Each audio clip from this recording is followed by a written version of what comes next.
I am a single father raising my 12-year-old daughter Emma, who has been in a wheelchair since a car accident 3 years ago. Her room is not just a bedroom. It is her sanctuary, specially modified with grab bars, non-slip flooring, wider doorways, and a private bathroom equipped with a shower chair. That renovation cost me over $20,000, but seeing Emma navigate her space independently made every penny worth it. Last month, my sister Sarah called me in tears. Her husband Brad had lost his job and they desperately needed a place to stay for a few months. I agreed immediately because that is what family does. I never imagined that letting them stay would turn into the biggest mistake of my life. What they wanted from that room was something I could never have predicted. Before I tell you what happened next, I would love to know where you are watching from. Drop your location in the comments below, and if you are enjoying this story so far, please hit that like button and subscribe. Trust me, you will want to hear how this all unfolded. Sarah is 32, 3 years younger than me, and Brad is 34. They arrived on a rainy Tuesday evening with 2 large suitcases and exhausted expressions. I had prepared the living room on the first floor for them, setting up the sofa bed I usually kept folded away. The space was not luxurious, but it was comfortable enough for a temporary arrangement. That first week, everything seemed fine. Sarah helped with cooking dinner most nights, and Brad even fixed the leaky faucet in the kitchen that I had been putting off for weeks. Emma absolutely loved having her aunt around. They would watch movies together every evening, huddled on the couch with popcorn, and I could hear Emma laughing more than she had in months.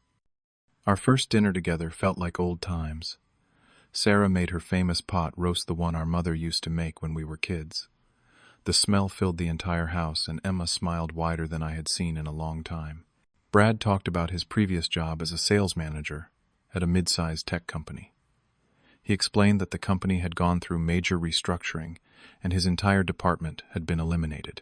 It was not performance-related, just bad timing and worse luck. I felt genuinely sorry for them, and told them they could stay as long as they needed to get back on their feet. Sarah squeezed my hand across the table and said I was the best brother anyone could ask for. By the second week, subtle changes began to appear. Sarah started complaining about the sofa bed, mentioning how uncomfortable it was and how Brad woke up with back pain every morning. I offered to buy a better mattress topper, but she brushed off the suggestion. One morning I came downstairs early to make coffee and found Sarah standing outside Emma's bedroom door. She was not knocking or calling out. She was just standing there staring into the room through the partially open door. When I asked if everything was okay, she turned to me with a strange expression and said, "This room is so spacious. Emma is lucky to have all this space." The comment made me uncomfortable, but I pushed the feeling aside, telling myself I was being paranoid. As Brad started taking on freelance work from home, he began complaining about the living room setup. He said it was too noisy, too exposed, and lacked the privacy he needed for video calls with potential clients. One evening, while we were cleaning up after dinner, Sarah casually mentioned, "You know, Walter, this house is pretty big. Maybe we could rearrange things a bit to make everyone more comfortable." I deliberately changed the subject, talking about Emma's upcoming school project instead, but I could feel the tension building. Sarah's smile did not quite reach her eyes anymore, and Brad had stopped making small talk with me. The third week brought the conversation I had been dreading. It was a Thursday night, right after we finished eating. Emma had wheeled herself to her room to do homework, leaving the 3 of us alone in the kitchen. Sarah and Brad exchanged a look, and then Sarah cleared her throat. "Walter, we need to talk about the living situation." She began, her voice taking on a rehearsed quality. Brad leaned forward, folding his hands on the table. "We have been thinking about this carefully, and Emma's room is the only bedroom on the first floor. It would make more sense for us to use it. We really need a proper bedroom, and Brad needs office space." I felt my stomach drop. I stared at them, waiting for the punchline, but their faces remained serious. "What?" "That is Emma's room. It was modified specifically for her wheelchair. She cannot just move to another room," I said, my voice rising slightly despite my effort to stay calm. Sarah leaned forward, her expression a mixture of pleading and frustration. "We could move Emma upstairs to the guest room. She is young and resilient. She will adapt quickly. Brad nodded in agreement. We would only need it temporarily, Walter, just until I land a stable job, a few months at most. And honestly, you could just carry Emma up and down the stairs when she needs to go anywhere. It is not that difficult. Plenty of parents do it. They continued building their case, explaining how cramped and unsuitable the living room was for two adults. Sarah emphasized that they needed privacy, that they were married and deserved their own space. Brad talked about needing a proper work environment with a door he could close during important calls. The more they talked, the more absurd their request became. I kept shaking my head, unable to believe what I was hearing. I finally cut them off. Absolutely not. That room has grab bars installed in specific locations. It has a roll-in shower that Emma can use independently. The doorways are wider to accommodate her wheelchair. The entire layout was designed by an occupational therapist. Emma cannot just use a regular room upstairs. She would lose all her independence. Sarah's face flushed red, and her voice took on a wounded tone. I cannot believe you would not help your own sister. We are family, Walter. We are asking for one small thing, and you are acting like we are asking you to give us the entire house. Brad sat back in his chair, his jaw tight, saying nothing but radiating disapproval. The conversation ended badly, with Sarah storming off to the living room and Brad following silently behind her. That night I lay in bed, unable to sleep, replaying the conversation in my mind. I kept asking myself if I was being unreasonable, if there was some compromise I was missing. Around midnight I heard a soft knock on my door. Emma wheeled herself and her eyes red from crying. Dad, is Aunt Sarah mad at us? She asked in a small voice. I sat up immediately and pulled her close. Why would you think that, sweetheart? She wiped her eyes with the back of her hand. I heard you talking earlier. She wants my room, does not she? She thinks I am taking up too much space. My heart broke hearing those words come out of my daughter's mouth. I spent the next hour reassuring her that her room was hers, that nobody was going to take it away, and that she was not a burden. But even as I said those words, a knot of anxiety tightened in my chest. The atmosphere in my house transformed overnight. Sarah stopped helping with meals entirely, instead staying in the living room with the door to the kitchen deliberately closed. Brad spread his work materials everywhere. Laptop open on the coffee table, papers stacked on the armchair clothes, draped over the back of the sofa. They made no effort to keep their space tidy anymore. During his phone calls, Brad would speak loudly enough for the entire house to hear, making pointed comments like, "Yeah, I am working from a cramped living room because there is no proper office space available, even though there is a huge bedroom just sitting empty most of the day." The passive-aggressive behavior extended to Emma as well. One afternoon, I came home from the grocery store to find Sarah sitting on the edge of Emma's bed talking to her. Sweetie, have you ever thought about what it would be like to have a room upstairs? You could see the trees from the window. It would be like having a tree house. Emma looked uncomfortable, glancing toward the door where I had just appeared. I interrupted immediately, my voice sharper than I intended. Emma's room is perfect exactly where it is. We are not changing anything. Sarah stood up, giving me a cold look, before brushing past me out of the room. Later, I had to sit with Emma and explain again that her room was not going anywhere, but I could see the worry in her eyes. She kept asking if Aunt Sarah was upset with her, if she had done something wrong. The situation escalated when my mother got involved. Linda called me on a Saturday morning, her voice tight with disapproval. Walter, Sarah told me what is happening. I raised you to be generous and to take care of family. Your sister is going through the hardest time of her life, and you cannot even make this small sacrifice to help her. I tried to explain the situation, describing Emma's medical needs and the specialized modifications in her room, but my mother kept interrupting. You are making excuses, Walter. Emma is a child.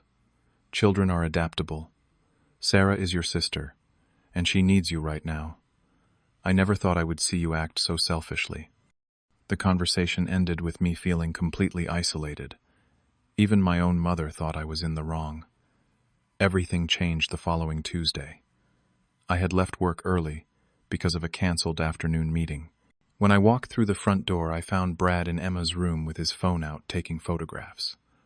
He jumped when he saw me fumbling with his phone and nearly dropping it. "Oh, Walter, I did not hear you come in. I was just, admiring the modifications you made. Really impressive work. The craftsmanship on these grab bars is top-notch."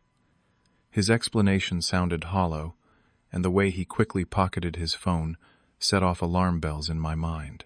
I told him Emma would be home from school soon and asked him to wait in the living room.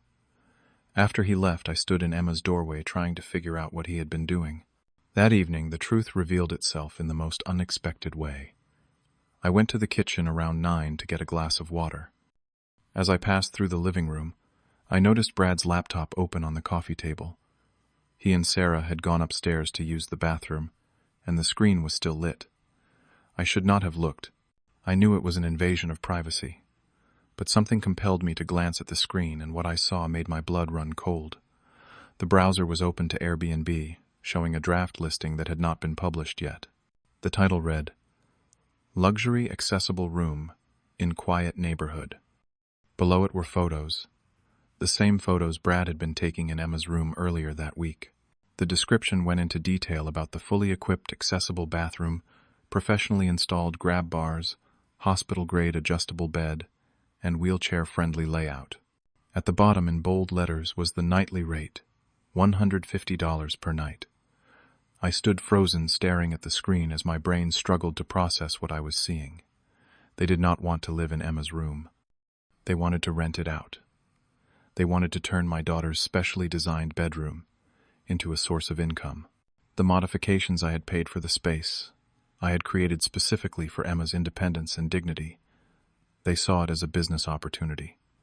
My hands started shaking. I grabbed my phone and took photos of the screen, capturing every detail of their plan. Then I walked to the living room doorway and waited. When Sarah and Brad came back downstairs, they found me standing there with my phone in my hand and printouts of their Airbnb listing spread across the coffee table. Brad saw the papers first, and his face went pale. Sarah tried to play innocent. "What is all this?"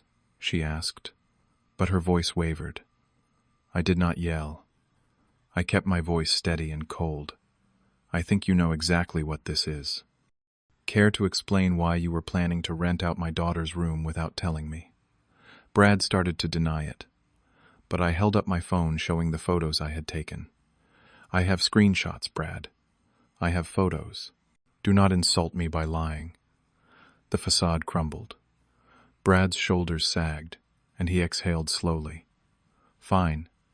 Yes, we were planning to rent it out. So what? We need the income, Walter." Sarah jumped in, her voice defensive. "Brad lost his job. We are desperate. You have no idea what it is like to have no money coming in, to feel like you are drowning financially every single day." I let them finish, and then I asked the question that had been burning in my mind. "Where exactly did you plan for Emma to go?" The silence that followed was deafening. Sarah looked at Brad. Brad looked at the floor. Finally, Sarah spoke, her voice barely above a whisper. "Well, we thought maybe she could share your room. You could put another bed in there, or maybe she could sleep on a cot. It would only be temporary." But Brad had more to say. He actually looked me in the eye and said, "Or maybe it is time to consider other options. There are facilities day programs specifically designed for kids like Emma. Some of them are really nice with trained staff and activities. She could stay there during the day, or even overnight a few days a week. It might actually be good for her to be around other kids with similar challenges." The words hit me like a physical blow. They had not just planned to take Emma's room. They had planned to remove Emma from her own home. They saw my daughter as an obstacle to their money-making scheme. I did not realize Emma had heard everything until I saw her. She was on the landing of the staircase, positioned where the railing posts created shadows. She must have wheeled herself up the ramp we had installed on the side of the stairs, something she rarely did because it exhausted her. Tears streamed down her face, but she made no sound. Our eyes met for just a moment before she turned her wheelchair around and disappeared down the hallway toward her room. That image, my daughter's tear-stained face as she absorbed the cruelty of her own family, is burned into my memory forever. I walked upstairs to Emma's room and found her curled up on her bed, clutching her favorite stuffed elephant. She was crying silently the way she had learned to cry in the hospital after the accident, trying not to be a burden, even in her pain. I sat on the edge of her bed and pulled her into my arms.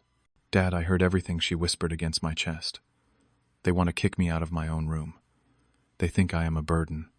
They want to send me away." Her voice broke on the last word, and fresh tears soaked through my shirt. I held her tighter, feeling my own eyes burn. "You are never a burden, Emma. Never. This is your home. This is your room. And I promise you, I am going to fix this right now." I helped Emma settle in with her tablet and a movie, making sure she was as calm as possible before I went back downstairs.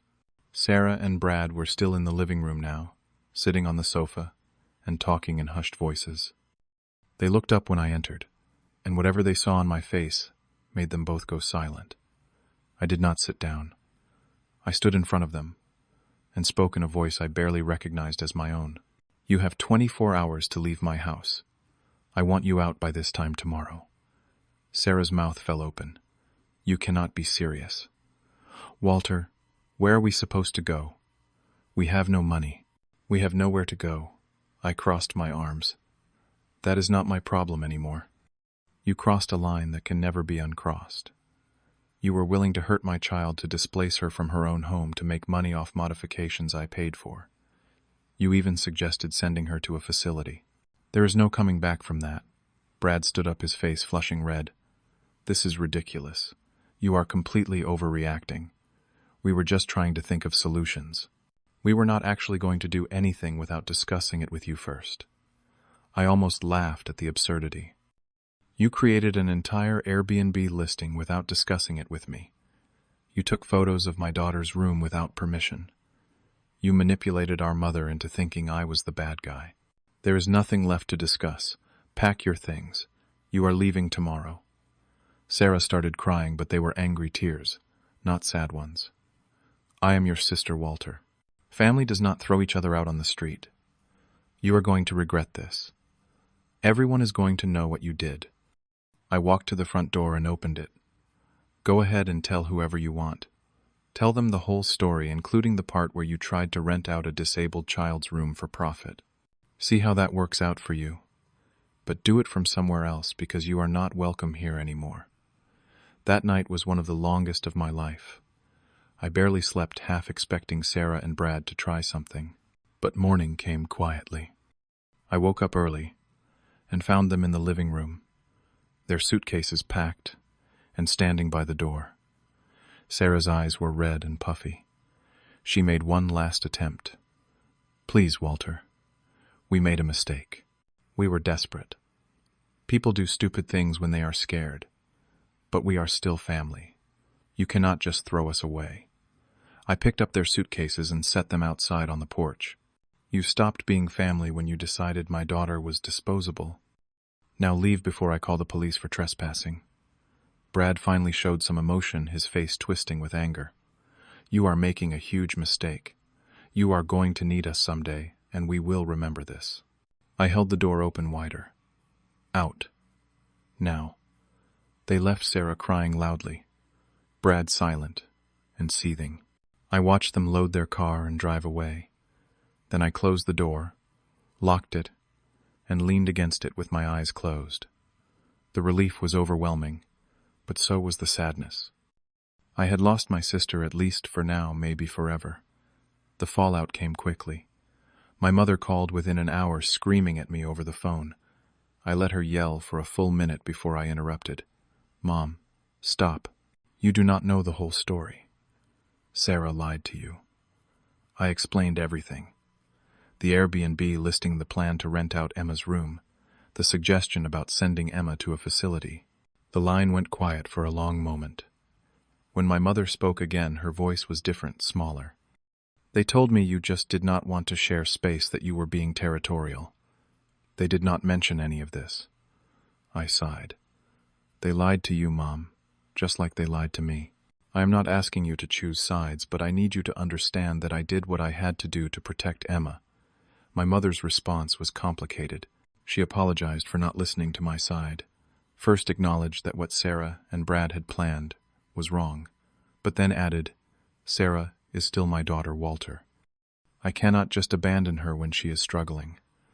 I understood even though it hurt. I am not asking you to abandon her, Mom, but I cannot have people who would hurt Emma in my house. I hope you can understand that. We left things there awkward and unresolved, but at least no longer actively hostile. A few days later, I told my close friend Greg about everything. Greg is an attorney, and he immediately saw legal implications I had not considered. Walter, what they were planning could be considered fraud. Renting out a room in someone else's house without permission, especially trying to profit off modifications you paid for that crosses legal lines. If they try to cause you any trouble, you have grounds for a restraining order, maybe even a civil suit.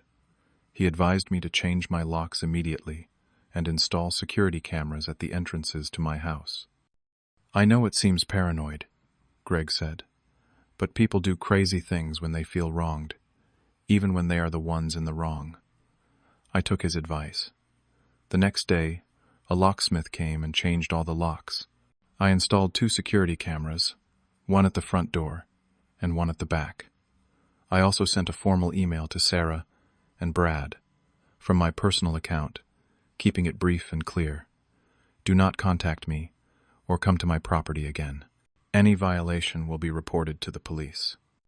It felt extreme, but after everything that had happened, I needed those boundaries in place. The real work was helping Emma heal. We spent an entire evening sitting in her room just talking. She asked the question I had been dreading. "Dad, why did Aunt Sarah want to take my room? Does she hate me?" I chose my words carefully. "No, sweetheart. She does not hate you. She made a very bad choice because she was scared about money and not thinking clearly. But that does not excuse what she did, and it does not make it okay." Emma was quiet for a moment, then said something that broke my heart. "I feel like I am a problem. My room cost so much money, all the special things you had to buy for me. Maybe if I did not need all this, Aunt Sarah would not have been so upset." I stopped her right there. "Emma, listen to me. You are not a problem. You are my daughter, and I love you. That room, those modifications, they are an investment in your happiness and independence. I would spend every penny I have and then some to make sure you are comfortable and safe and able to live your life fully. Do you understand me?" She nodded, but I could see she still carried doubt. So I made her a promise. "No one will ever take your room. This is your home, and you are safe here. I will make sure of that every single day for the rest of my life." We spent that weekend together, just the 2 of us, doing something we had not done in a while. We redecorated her room. Emma picked out new LED lights that changed colors with a remote control. We hung up new posters of her favorite bands and added a corkboard where she could pin up photos and drawings. We rearranged her bookshelf and created a reading nook by the window. By Sunday evening, her room felt fresh and new, truly hers again. I saw her smile, a real genuine smile, and some of the weight lifted from my chest. 2 weeks later, my mother showed up unannounced. She stood on my porch holding a container of homemade chocolate chip cookies, the kind she used to make when Sarah and I were kids. I let her in cautious, but willing to listen. She went straight to Emma, first sitting beside her wheelchair and apologizing. "Emma, sweetheart, I am so sorry. I should have listened better. I should have understood what was really happening. I never meant to make you feel like you were not important." Emma, generous soul that she is, forgave her immediately. "It is okay, Grandma. You did not know. Nobody told you the truth." Then my mother turned to me. "Walter, I owe you an apology too. I took Sarah's side without hearing yours, and that was wrong. I should have trusted that you had good reasons for your decisions. I should have remembered that you always put Emma first. Always have. I appreciated the apology, even though I could not quite let go of the hurt yet. Thank you for coming, Mom. Just next time, please trust me enough to ask before you assume I am in the wrong." She nodded, tears in her eyes, and we hugged. It was not perfect, but it was a start. My mother gave me an update on Sarah and Brad. They were living with Brad's mother now, in her small, two-bedroom apartment across town. Brad had found a part-time job at a retail store. Not what he wanted, but enough to contribute something. Sarah still had not apologized directly to me, and according to my mother, she felt I had overreacted. I did not care anymore.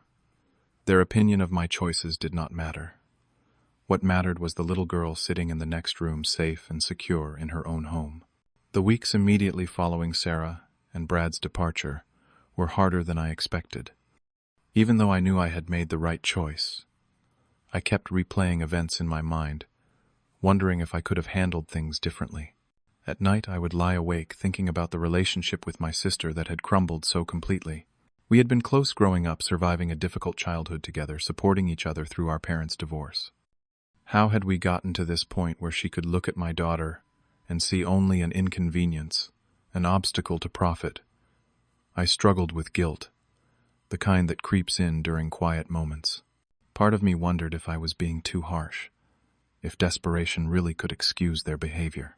But every time those thoughts surfaced, I would remember Emma's face on the staircase, tears streaming down her cheeks, as she heard her own family discussing ways to remove her from her home. That memory was enough to silence any doubt. Slowly, Emma and I built a new routine together. Every Sunday evening became our cooking night. We would pick a recipe, usually something neither of us had tried before, and work through it together. Emma would sit at the counter chopping vegetables or mixing ingredients, and we would talk about everything and nothing. School friends, her art class, my work projects, whatever came to mind. Those evenings became sacred to both of us, a reminder that our little family of two was complete and strong on its own. Emma surprised me one afternoon by bringing home a painting from her art club. She had joined a few weeks earlier, something her school counselor had suggested as a way to process her emotions. The painting showed our house simple but recognizable, with warm yellow light glowing from the windows. Across the bottom, in careful letters, she had painted "Home Sweet Home." I stared at it for a long moment, feeling my throat tighten. "Can we hang it up, Dad?" she asked. "I want it in the living room where everyone can see it." We hung it above the fireplace that same day, right in the center where it became the first thing anyone saw when they walked in. I found my own path to healing through an unexpected source. A colleague at work mentioned a support group for single parents raising children with disabilities.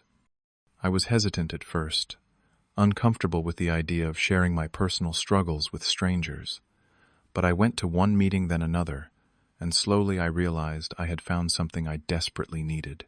These were people who understood the unique challenges, the constant advocacy, the fear, and the fierce protective love that comes with raising a child who needs extra support. At one meeting, I shared what had happened with Sarah and Brad. I was not looking for validation, just needed to speak the words out loud to people who might understand. A father named Marcus, whose son had cerebral palsy, spoke up after I finished. "Man, protecting your child is never wrong. Never apologize for that. The world is going to try to make your kid feel less like a burden for her entire life. Your job is to build a home where she knows that is a lie. You did exactly what you needed to do." Those words settled something in me that had been restless for weeks. 6 months passed. Emma flourished in ways I had not anticipated. She became more confident, more willing to try new things. She joined the school's adaptive sports program and discovered a love for wheelchair basketball. She made new friends, kids who saw her for who she was, rather than what she could not do. Her room remained her sanctuary, but it was no longer a place she retreated to out of fear or sadness. It was simply home. I learned lessons I had not expected to learn. I discovered that family is not just about blood or obligation. Real family is built on respect, loyalty, and genuine love. Helping someone does not mean destroying yourself or sacrificing your child's well-being in the process. Sometimes the kindest thing you can do for yourself and for others is to say no and mean it. I learned that boundaries are not walls meant to keep people out. They are guidelines that teach people how to treat you and the ones you love. The question of forgiveness haunted me for months. I do not hate Sarah. I really do not. I understand she was desperate, that financial stress can make people act in ways they normally would not. Fear does terrible things to judgment, but understanding does not equal acceptance. I can comprehend why she did what she did, while still refusing to accept that it was okay. Those two things can exist simultaneously. I have forgiven her in my heart, worked through the anger and betrayal until I reached something like peace. But forgiveness does not mean I need to let her back into my life. Forgiveness is for my peace of mind, not for her convenience or comfort. My relationship with Emma deepened in unexpected ways. She taught me what real strength looks like. Despite everything she has been through, the accident, the disability, the betrayal by family members, she never became bitter. She worried about being a burden but never complained about her situation. She faced each day with courage I could only aspire to. My job, I realized, was not just to provide for her physical needs. It was to make sure she knew deep in her bones that she belonged exactly as she was, that her needs were not too much, that her existence was not an inconvenience, that she deserved every bit of space and accommodation and love that I could give her. Sarah sent a text message on Emma's 13th birthday. It was brief, just a happy birthday. Emma, hope you are doing well. I showed Emma the message and asked if she wanted to respond. She thought about it for a long moment, then shook her head. Not yet, Dad. Maybe someday, but not yet. I respected her decision and did not reply. The message sat there unanswered, a small symbol of the broken bridge between us and them. My mother visits regularly now. She and Emma have rebuilt their relationship, going out for lunch once a month, attending Emma's basketball games, normal grandmother-granddaughter activities. My relationship with my mother is more complicated, still healing, but functional. She does not bring up Sarah, unless I ask, and I appreciate that boundary. She has learned to respect my choices even when they are difficult for her to accept. Sometimes late at night, when the house is quiet, I wonder if I will ever fully reconcile with Sarah. Part of me hopes that someday, when enough time has passed, and she has truly understood what she almost destroyed, we might find our way back to each other. But another part of me recognizes that some bridges once burned cannot be rebuilt the same way. Maybe that is okay. Maybe some relationships are meant to transform completely or end altogether. I do not have those answers yet. What I do know is this: I am focused on what truly matters. Emma's laughter echoing through the house. Our quiet dinners where we share the details of our days. The home we have built together, just the two of us, filled with love and safety and belonging. I know that family is not who you are obligated to protect out of guilt or duty. Family is who you choose to fight for, the people whose well-being matters more than comfort or convenience or keeping the peace. I will always choose Emma. Every single time, without hesitation, I will choose my daughter. Her happiness, her security, her right to exist in her own home, without apology or justification. That is not selfishness. That is love in its purest, most protective form. And I would make the same choice again tomorrow and every day after, because that is what it means to be her father. The room that caused so much conflict still stands exactly as it was, filled with afternoon sunlight and Emma's artwork and the specialized equipment that gives her independence. No one has tried to take it. No one has questioned her right to it. It is simply her room in her house, part of her life, and that is exactly how it should be. So what would you have done in my situation? Would you have stood your ground like I did, or tried to find some middle path? Drop your thoughts in the comments below. I would love to hear your perspective. If this story resonated with you, please hit that like button and share it with someone who might need to hear it. And do not forget to subscribe for more real stories about family boundaries and the complicated choices we all face. Thank you for listening to my story. I hope it reminds you that protecting the people you love is never wrong, and sometimes the hardest decisions are the most important ones. Take care of yourselves and the ones who matter most to you. Until next time.